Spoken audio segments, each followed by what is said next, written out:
नमस्कार, स्वागत है आप सभी का। दूरदर्शन समाचार आप देख रहे हैं और सांकेतिक भाषा के इस खास बुलेटिन को लेकर हाजिर हूं मैं कृतिका और मेरे साथ है मेरी सहयोगी बीना सिंह, जो खबरों को सांकेतिक भाषा के जरिए आप सभी तक पहुंचाएंगी। तो चलिए शुरुआत करते हैं इस खास बुलेटिन की और सबसे पहले देखते हैं सुबह की सुर्खियां। मालदीव के राष्ट्रपति मोहम्मद मुइज़्ज़ू की पीएम मोदी के साथ द्विपक्षीय बैठक आज, कई समझौतों पर होंगे हस्ताक्षर।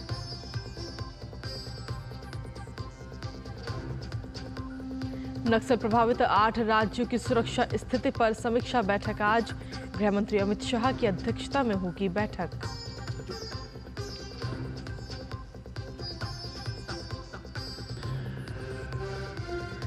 रक्षा मंत्री राजनाथ सिंह आज डेफ कनेक्ट 4.0 का करेंगे उद्घाटन, रक्षा क्षेत्र में स्वदेशी नवाचार को मिलेगा बल।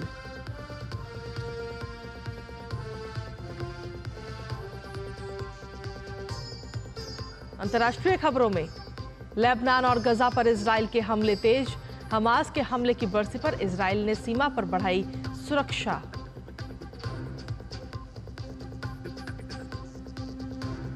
और खेल की खबरों में भारत ने पहले T20 में बांग्लादेश को 7 विकेट से हराया, 3 मैच की सीरीज में ली 1-0 की बढ़त।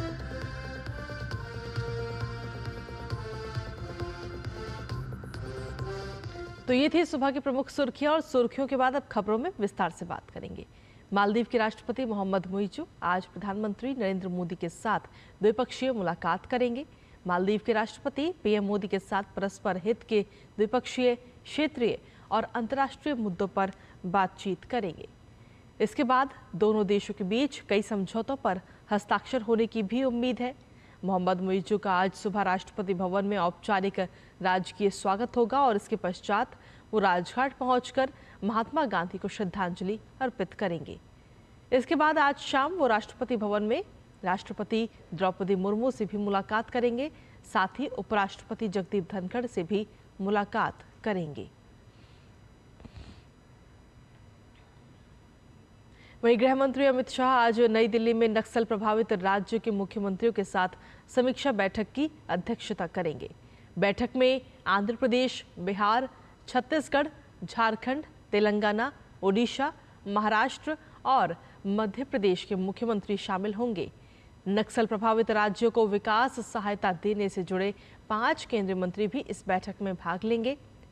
राष्ट्रीय सुरक्षा उप सलाहकार और केंद्र राज्यों तथा केंद्रीय सशस्त्र पुलिस बलों के वरिष्ठ अधिकारी भी इस बैठक में हिस्सा लेंगे। साथ ही आपको बता दें कि 5 केंद्रीय मंत्री जो वामपंथी उग्रवाद प्रभावित राज्यों को विकास सहायता प्रदान करने से जुड़ रहे हैं, वो भी इस बैठक में उपस्थित रहेंगे। राष्ट्रीय सुरक्षा उप सलाहकार और केंद्र, राज्यों तथा केंद्रीय सशस्त्र पुलिस बलों के वरिष्ठ अधिकारी भी विचार विमर्श में भाग लेंगे। गृह मंत्रालय ने कहा कि केंद्र सरकार मार्च 2026 तक वामपंथी उग्रवाद के खतरे को पूरी तरह से खत्म करने के लिए प्रतिबद्ध है। साथ ही उन्होंने कहा कि केंद्र की मोदी सरकार की रणनीति के कारण वामपंथी उग्रवाद के चलते होने वाली हिंसा में 72% कमी आई है। जम्मू कश्मीर और हरियाणा में कल होने वाली मतगणना के लिए चुनाव आयोग ने अपने सभी इंतजाम कर लिए हैं। हरियाणा विधानसभा चुनाव के मतों की गिनती के लिए 90 क्षेत्रों में मतगणना केंद्र बनाए गए हैं। राज्य के मुख्य निर्वाचन अधिकारी पंकज अग्रवाल ने बताया कि ये मतगणना केंद्र सभी 22 जिलों के मुख्यालयों पर बनाए गए हैं। स्ट्रांग रूम की सुरक्षा के लिए हरियाणा पुलिस और अर्धसैनिक बलों को तैनात किया गया है। शनिवार को मतदान के बाद इलेक्ट्रॉनिक वोटिंग मशीनों और वीवीपैट मशीनों को स्ट्रांग रूम में रखा गया और स्ट्रांग रूम को सील कर दिया गया। तो वहीं जम्मू कश्मीर विधानसभा चुनाव 3 चरणों में संपन्न हुए थे। वहां भी ईवीएम को विभिन्न जिलों के स्ट्रांग रूम्स में कड़ी सुरक्षा में रखा गया है। रक्षा मंत्री राजनाथ सिंह आज दिल्ली कैंट के मानेकशा सेंटर में डेफ कनेक्ट 4.0 का उद्घाटन करेंगे। इस कार्यक्रम में सशस्त्र बल, रक्षा, सार्वजनिक उपक्रम, नवोन्मेषक और नीति निर्माता स्वदेशी नवाचार को आगे बढ़ाने के तरीकों पर चर्चा करेंगे। इस कार्यक्रम के जरिए रक्षा क्षेत्र में स्वदेशी नवाचार को बल मिलेगा। इस कार्यक्रम का आयोजन रक्षा उत्पादन विभाग का रक्षा नवाचार संगठन कर रहा है। इस कार्यक्रम में प्रौद्योगिकी प्रदर्शनी का आयोजन किया जा रहा है, जिसमें IDEX नव प्रवर्तकों को अपनी अत्याधुनिक तकनीकों, उन्नत क्षमताओं और अभूतपूर्व उत्पादों को प्रदर्शित करने का एक खास अवसर मिलेगा। वहीं पूर्व केंद्रीय मंत्री लालू प्रसाद यादव और उनके दोनों बेटे तेज प्रताप यादव और तेजस्वी यादव की आज राउज एवेन्यू कोर्ट में जमीन के बदले नौकरी मामले में पेशी होनी है।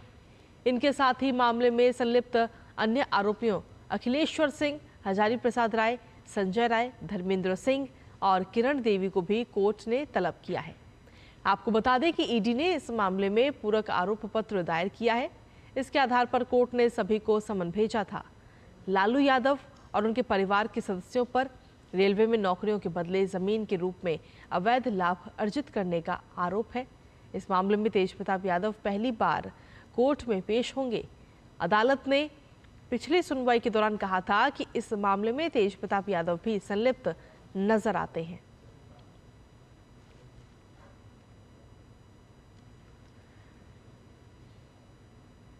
केंद्रीय कृषि मंत्री शिवराज सिंह चौहान किसानों और किसान संगठनों के नेताओं से आज नई दिल्ली में मुलाकात करेंगे। शिवराज सिंह ने 24 सितंबर को नियमित तौर पर अलग अलग किसान संगठनों से बातचीत आरंभ की थी। इसका उद्देश्य किसानों की समस्याओं को सुनना और उसका निवारण करना है। अब रुख करते हैं अंतर्राष्ट्रीय जगत की खबरों का। हमास के हमले की बरसी पर इजराइल ने अपनी सीमा पर सुरक्षा बढ़ा दी है और इसी बीच इजराइल ने लेबनान में हिजबुल्लाह के ठिकानों पर जमकर बमबारी की। लेबनान की राजधानी बैरूत के दक्षिणी इलाके में इजराइल ने हिजबुल्लाह के खिलाफ अपने हमले और तेज किए। पूरे बैरूत में रात भर गोलीबारी हुई। इजरायली सेना ने कहा कि लड़ाकू विमानों ने बैरूत में हिजबुल्लाह के खुफिया मुख्यालय और हथियार भंडारण सुविधाओं से जुड़े ठिकानों पर हमला किया। साथ ही कहा कि हमलों में दक्षिणी लेबनान और बैका क्षेत्र में हिजबुल्लाह को भी निशाना बनाया गया। कल इजराइल ने गजा पर हवाई हमले किए, जिसमें कम से कम 28 लोग मारे गए और 93 अन्य घायल हो गए।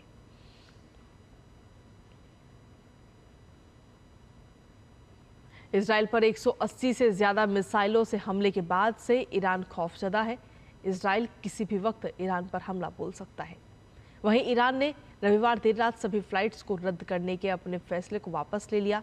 सुरक्षा का जायजा लेने के बाद ईरान में उड़ान प्रतिबंध हटा दिए गए हैं। ईरान के नागरिक उड्डयन संगठन के प्रवक्ता ने पहले रविवार रात 9 बजे से लेकर सोमवार सुबह 6 बजे तक ईरान के सभी एयरपोर्ट से उड़ानें रद्द करने की जानकारी दी थी। गौरतलब है कि 1 अक्टूबर को हमले के बाद से ईरान में उड़ानों को रद्द करने का सिलसिला जारी है और इसी बीच इजराइल ने भी हमास के हमले की बरसी पर अपने एयर स्पेस को बंद कर दिया है।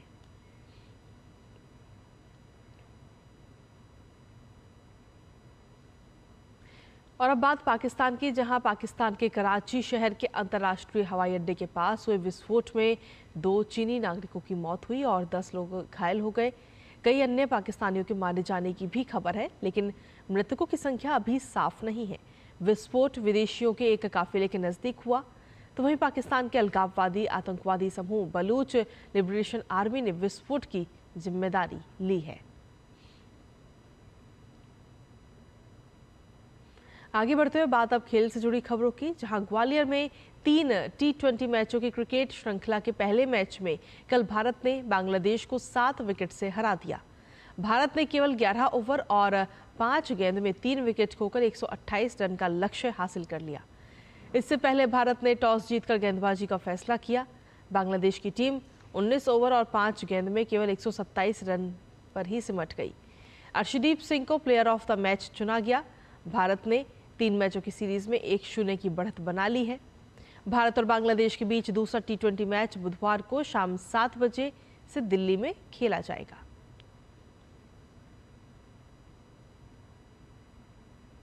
और अब बात आज के पर्व की।